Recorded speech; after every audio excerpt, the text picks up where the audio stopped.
to safer streets in Milwaukee is unwavering. We've seen too many reckless drivers, too many accidents, and too many deaths on the streets of our city. People all across Milwaukee, they've seen the problem.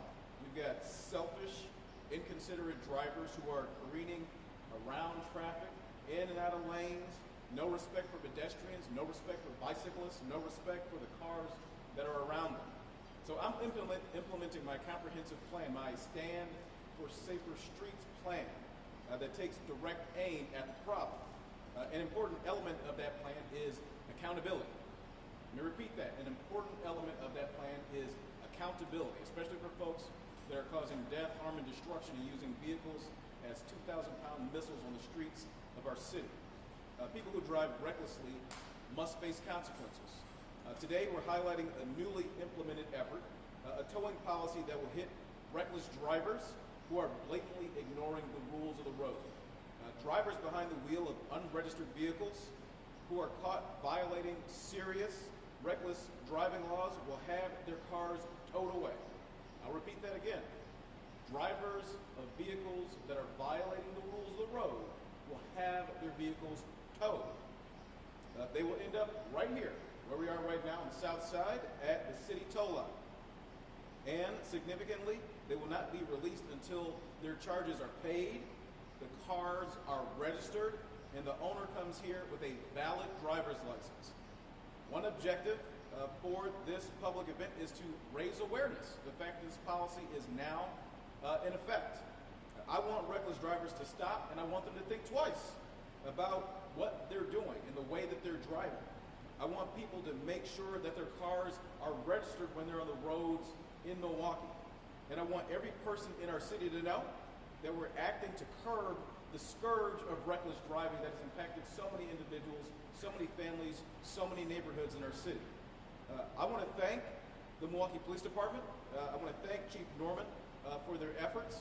I also want to thank the Milwaukee Fire and Police Commission members who approved the new rules allowing for the towing of unregistered cars driven recklessly on streets throughout our city. With that, I'll pass the mic over to the Chief of Police, Jeffrey Norman. Chief. Thank you, Mayor. In our ongoing response to the challenge of public safety, especially in regards to reckless driving, yesterday we enacted the tow policy.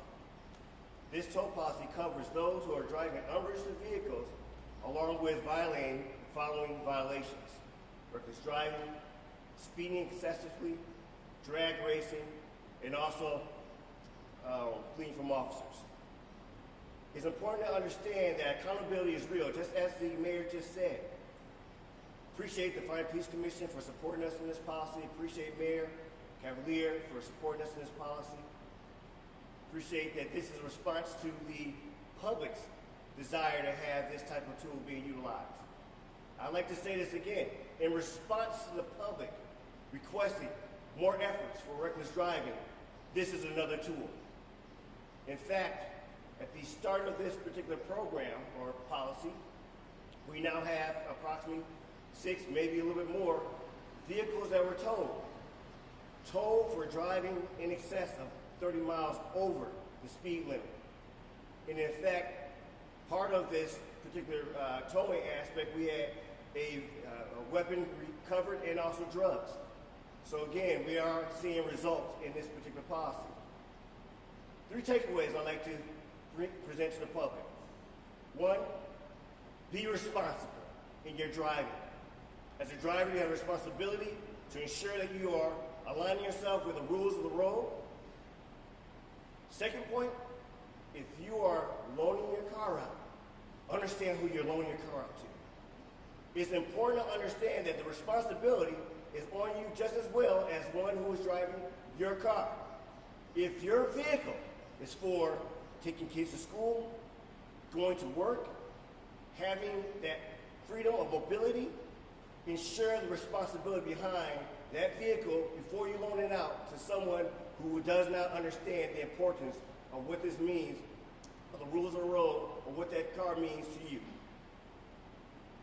Also aligning with our accountability and transparency, we're having a survey on the community contact cards for the officers as they are conducting these motor vehicle stops. And in fact, on the back of these cards is a QCR satisfaction, because we want to know how we're doing. The expectation of professionalism, the expectation of accountability is real.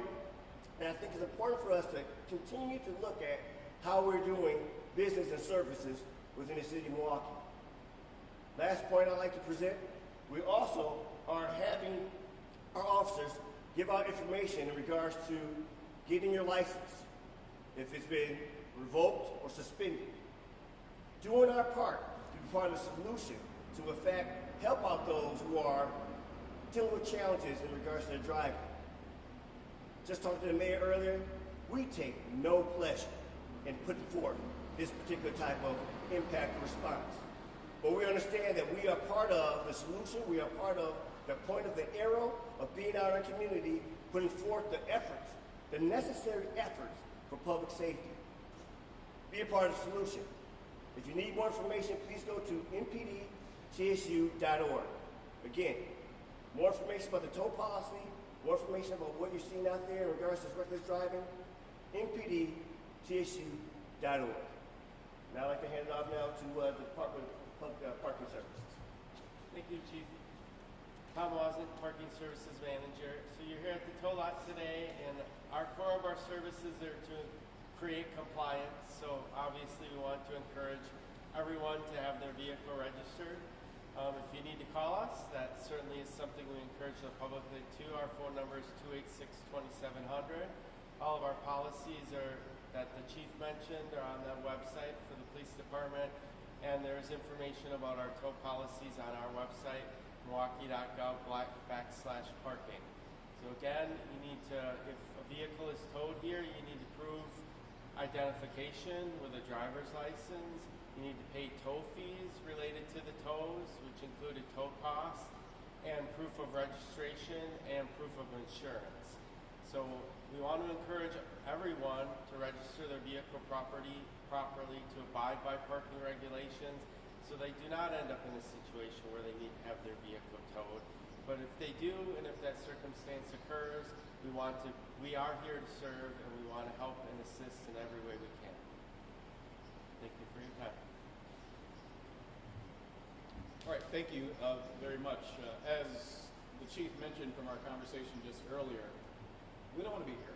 I don't want to be here. I don't want to be doing this.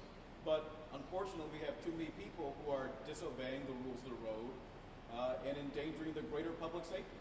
And that's not fair to other motorists. It's not fair, again, to bicyclists. It's not fair to pedestrians. It's not fair to kids who are leaving school and having people drive on their school grounds. It's not fair to families who are out trying to enjoy their neighborhoods. Kids who are trying to learn how to ride their bike, and folks, driving crazy up and down the streets. We don't want that.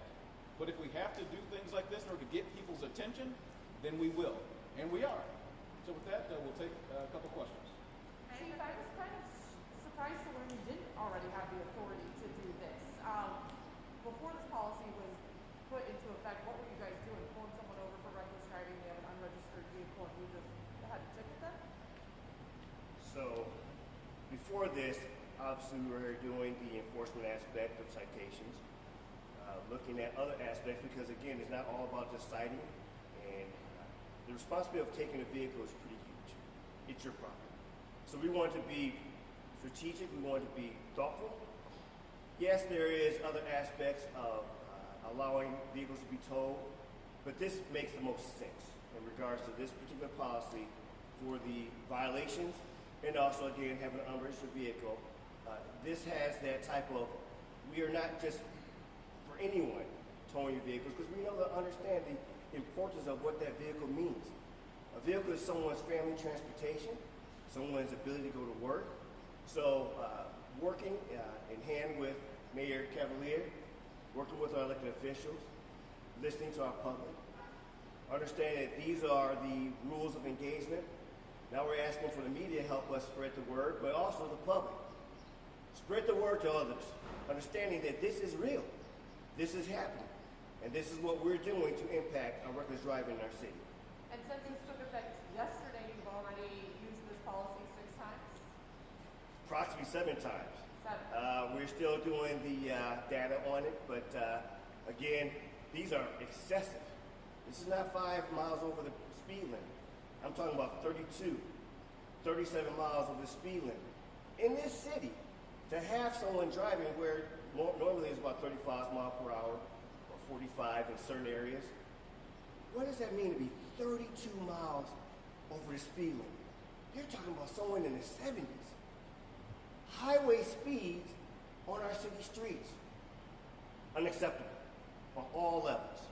And so this is, again, one of those tools of many things, along the line with some of the work we're doing as Department of Public Works, working to change the road diets, speed humps, and turnabouts in the roadways, but also part of the education. Understand that these tools that we're giving out aligns along with our enforcement.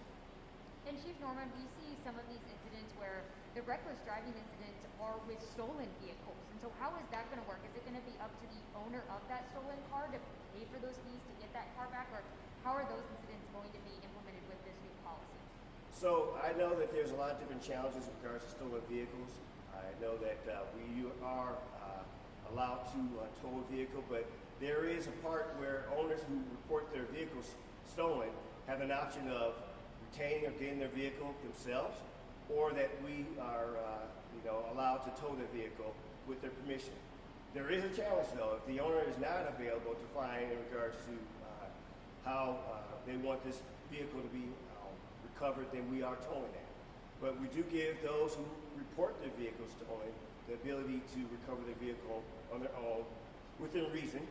I know that there's time frames and whatnot. We're not going to stand by all day for a vehicle, but there is a number of different options. Will it be at their expense if you guys have to tow it, if they don't know about it yet, and they're looking for the car? So if you guys tow it and it comes here, do they have to pay for that? This isn't stolen.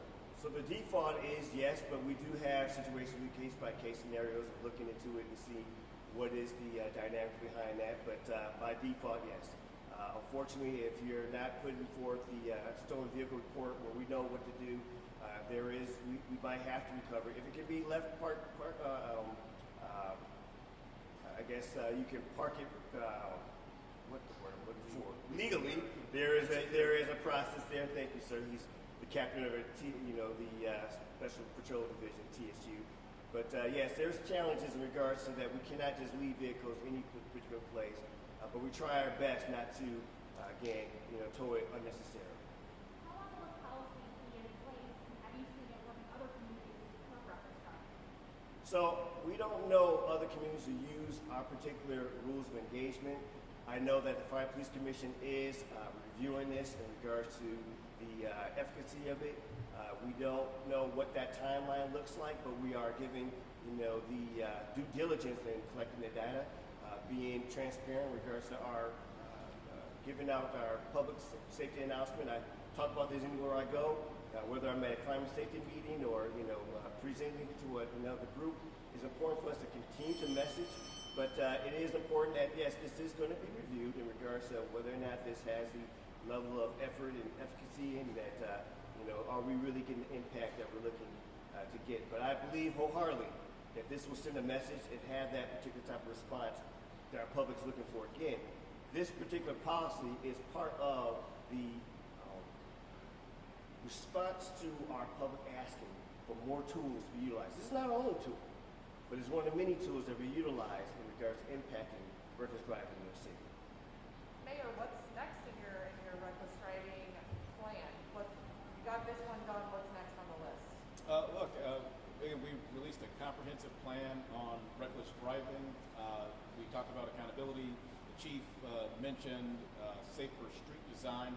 That's certainly something that we're looking at to roll out this summer as well, is working to make sure that we have more curb extensions and bump outs and things like that. So we're working very closely with the Department of Public Works to make sure that when folks are driving recklessly, we inhibit their ability to do things like pass on the right that we see too often in this community. So be looking out for changes, physical changes in the roadway and neighborhoods across the city. And then for parking services, do you have the capacity? I mean, do you expect an influx of cars coming in? And do you guys have the capacity out here to handle this? Yes, we have a large tow lot here behind us, so we expect additional vehicles, but we certainly have the capacity to be able to take that in and assist those customers in retrieving their vehicles. But we would all prefer that those vehicles don't have to come here in the first place. So again, we want people to register their vehicles. We want to drive them properly and in compliance with all the laws. So our city is a safer place for all of us to live in. We do one more question. Chief, I got a quick question about the 6 vehicles that were possibly set already since this was enacted. Can you tell us if one of those was possibly one of the ones that was involved in running a red light and pedestrian being killed over the weekend, and just kind of what the impact is like for your officers to continually come upon scenes like this that are involved in reckless driving where innocent pedestrians' lives are taken? So I don't know all the details. I know we're still gaining that information, and I'll have the team reach back out in regards to some more of the specific details on that. But this takes a toll on our officers seeing these type of fatalities, unnecessary accidents, and also the other particular issues of reckless driving in our city. But beyond even our officers, what's the impact on our residents? I tell us all the time, I'm also a resident. My family operates on these streets. So seeing that and understanding the urgency behind this is why something like this needs to be enacted, why we are putting forth these efforts. And I believe the officers are thankful that they have more tools to utilize to make this impact.